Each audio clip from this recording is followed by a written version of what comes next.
Hello, and thanks for joining us on Graps TV and The Weekly Angle. I'm your host, The Matty Man. Today, we're going to be discussing Grand Slam next week. Next week is AEW week all day, every day, and twice on Sunday. Just to be clear, I'm going to run through the matches and at least the placement that we know about right now. I'm also going to offer some predictions, ways that I think that the show could possibly go. But let's get into it and let's see what we got here. All right, Grand Slam lineup announced. We got at least 9 matches so far for Dynamite. We're going to have Bryan Danielson versus Nigel McGuinness, which apparently is official, even though we've been getting teased that there's a possibility that we might not see the match. But we're going with Bryan Danielson and Nigel McGuinness. I'm going with Bryan Danielson on this match, quite frankly, because it just makes the most sense. I don't see Bryan Danielson losing his title this early, especially after only one title defense. That just doesn't make sense. It depends on where the surgery's at, but I think Bryan comes out of this one here relatively easily. We've got the Young Bucks versus the United Empire. This is a 50-50 match for me. It could go either way. Personally, I hope the United Empire comes out on top. They've got everything in the world to make it work out that way. So I'm going with United Empire for this one.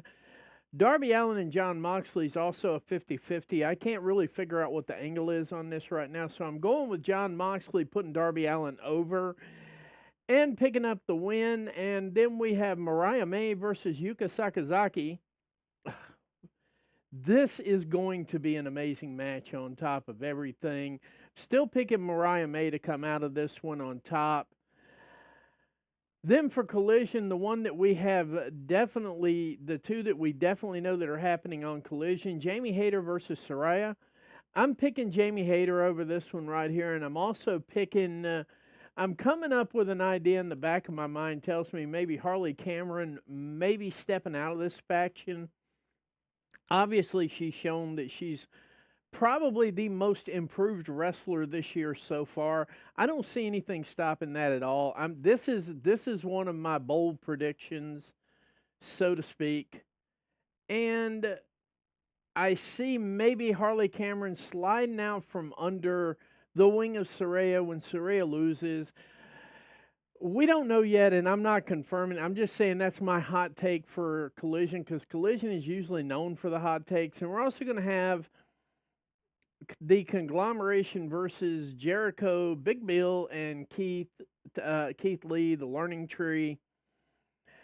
This is not really a 50-50 for me. Conglomeration on top. Probably going to be one of the longer matches, though, since we've got two of Tony's favorites in one match. Probably going to go around 20 minutes.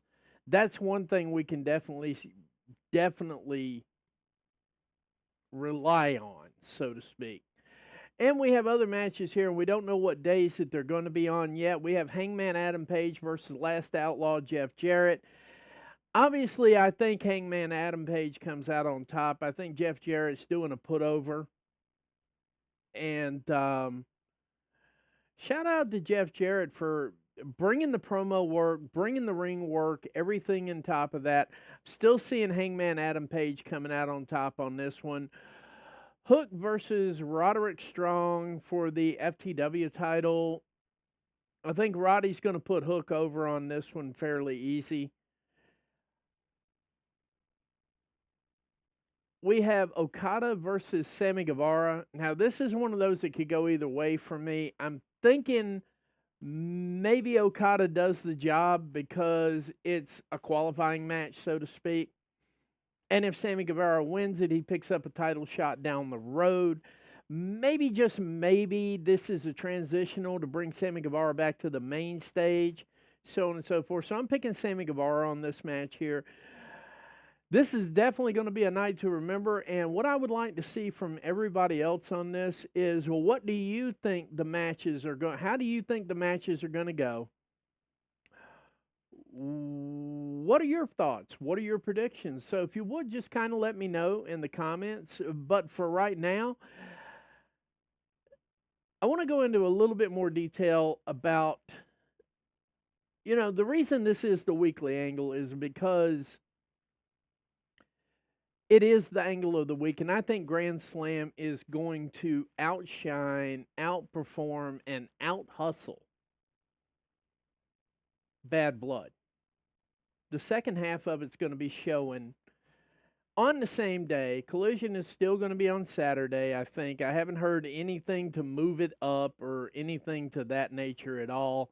I don't think they're going to move Collision up to Friday. I don't think, because it's all going to be pre-taped. Collision and Rampage are both going to be pre-taped this week.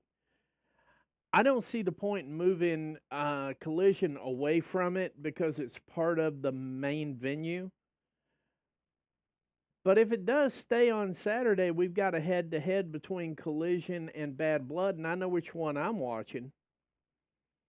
Bottom line on that one, I'll be watching Grand Slam. Grand Slam is the weekly angle because every single match in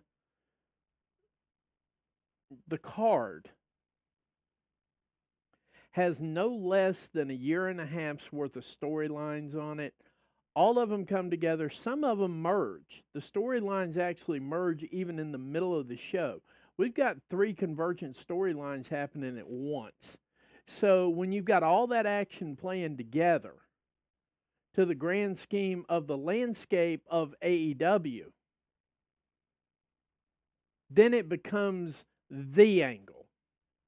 Now, Bad Blood, don't get me wrong, Bad Blood was a close second this week. I was really thinking about it because of that promo they put together on SmackDown, the little 5-minute vignette cinema at Georgia Tech Field. I was giving it a serious thought to make it the angle of the week because that's been the majority of the discussion on Twitter and in a lot of other social media outlets. Facebook, I know that they're still talking about it across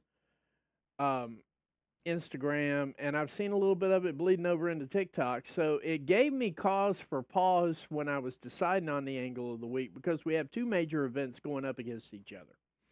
I just think Grand Slam is going to peak over the top, and I believe that the angles that are going on within the matches themselves and the entirety of the 2 shows being blended into one gives this the angle of the week. I think Tony's got a really good match set going on here, and he's going to give you a freebie. That's right. Now, it's going to break up over 2 days, just like WrestleMania, and he's going to give you a freebie on this one. And with all the things going on in there, I mean, you've got the Young Bucks versus United Kingdom or United Empire. You've got, as much as I hate to say it, you got the Conglomeration Learning Tree. They've got a couple of years of history between them. You got John Moxley, Darby Allin. They got a couple of years of history between them. And what they do immediately affects the world title picture, which is immediately affected by John Moxley and the Blackpool Combat Club. You've just got so many angles going on here. You got Saraya. You got Jamie Hayter. That's been going on since a couple of years. And, you've got the little hijinks going on between Saraya and Harley Cameron. And as much as I would hate to see that break up, if it actually does, because it's comedic genius, you've got that going on in the middle of it. You've got Mariah May, who's dealing with Hikaru Shida, who literally just changed up her match format because she couldn't get the job done with Mercedes. I mean, what's not to understand? Somebody tell me what's not to understand in all that. And it is for that reason that, once again, AEW finds an entire show in my angle of the week, my weekly angle. Tony just keeps telling stories better. And he tells them more concisely. He doesn't insult my intelligence. So thank you again, Tony Khan, for another wonderful event. And we will definitely see you after Dynamite with the Covalent TV. And I may even break in and do a recap myself. So be on the lookout for that. But as far as it is, enjoy the rest of the week. Enjoy your weekend. Enjoy the football. Enjoy everything. This has been Graps TV and the Weekly Angle. I'm your host, the Matty Man. Take care. God bless and good night, America, wherever you are.